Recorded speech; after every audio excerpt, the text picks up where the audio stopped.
Hi, அனைவருக்கும் வணக்கம். நான் உங்கள் ஆதிச்சுடர். நம்ம ஆதிரை கிராஃப்ட்ல இன்றைக்கு சில முக்கியமான சிலை வடிவங்கள் கொண்டு வந்திருக்கேன்.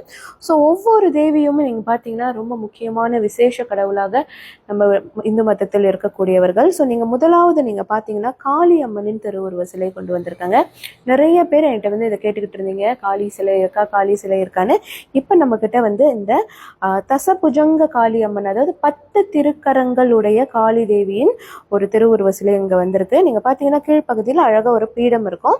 அதற்கு மேலாக காளி 10 திருக்கரங்களோடு இருக்கக்கூடிய ஒரு திருக்காட்சி தான். நீங்கள் பார்த்தீங்கன்னா கைகளில் சூலம் வச்சுருப்பாங்க. ரொம்ப ஒரு அருமையான சிலை. இதோட ஹைட் நீங்கள் பார்த்தீங்கன்னா நியர்லி 4 to 5 inches வரும். யாருக்கெல்லாம் வேணுமோ உடனடியாக எடுத்துக்கோங்க. அடுத்தது நீங்கள் பார்த்தீங்கன்னா மகாலச நாராயணி, இவங்களும் காளியோட ஒரு அம்சமாகத்தான் கருதப்படுகிறார்கள். இன்னொரு புராண கதையும் இவங்களுக்கு இருக்கு. மகாவிஷ்ணு மோகினியாக அவதாரம் எடுத்த போது ராகுவை வம்சம் செய்த ஒரு புராண கதை இருக்கு. அதுல இவங்க மகாலட்ச நாராயணியா வருவாங்க. அதாவது விஷ்ணுவின் இன்னொரு அவதாரமாக அல்லது காளி அவதாரமாக கருதப்படுகிறது. அநீதிகளை, அதாவது அதர்மங்களை போக்கக்கூடிய ஒரு தேவி, தெய்வம் அப்படின்றது அர்த்தம். ஸோ இதுவுமே ரொம்ப ரொம்ப கிடைப்பதற்கு மிக அரிதான ஒரு சிலைங்க.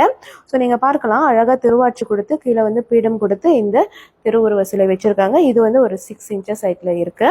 அடுத்தது நம்மளோட பிரத்யங்கர தேவி. எந்த ஒரு செய்வினை, எந்த ஒரு பெரிய மந்திர கட்டாக இருந்தாலும் பிரத்யங்கர தேவியை நம்ம வழிபடும் போது அந்த அத்தனை கட்டுக்களும் ஒண்ணுமே இல்லாம துவம்சம் பண்ணக்கூடிய ஒரு மிகப்பெரிய ஆற்றல் பிரத்யங்கர தேவிக்கு இருக்குங்க. ஸோ நம்பிக்கையோடு வழிபடும் போது பிரத்யங்கர தேவியின் அற்புதங்களை நிறைய பேர் கண்டிப்பா தெரிஞ்சு வச்சிருப்பீங்க. ஸோ அந்த சிலையும் இப்ப நம்ம கிட்ட இருக்கு. இது பீடத்தில் நீங்க பாத்தீங்கன்னா சிம்ம வாகினியவங்க.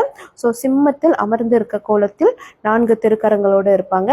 ரொம்ப ரொம்ப ஒரு அருமையான ஒரு தத்ரூபமான முக அமைப்போட இந்த பிரத்யங்கர தேவி இப்ப இருக்காங்க. ஸோ இந்த 3 சிலைகளுமே நம்ம கிட்ட ரெடி ஸ்டாக் அவைலபிளா இருக்கு. கிடைப்பதற்கு ரொம்ப ரொம்ப அரிதான சிலைகள் நம்ம கிட்ட கண்டிப்பா கிடைக்கும். ஸோ மறக்காம நம்மளுடைய புலனத்திற்கு வாங்க, அல்லது இது எல்லாமே நம்மளோட ஆன்லைன் ஷாப்ல நம்ம லிஸ்டிங் பண்ணியிருக்கோம், அதுலயுமே நீங்க நேரடியா வாங்கிக்கலாம். நன்றி.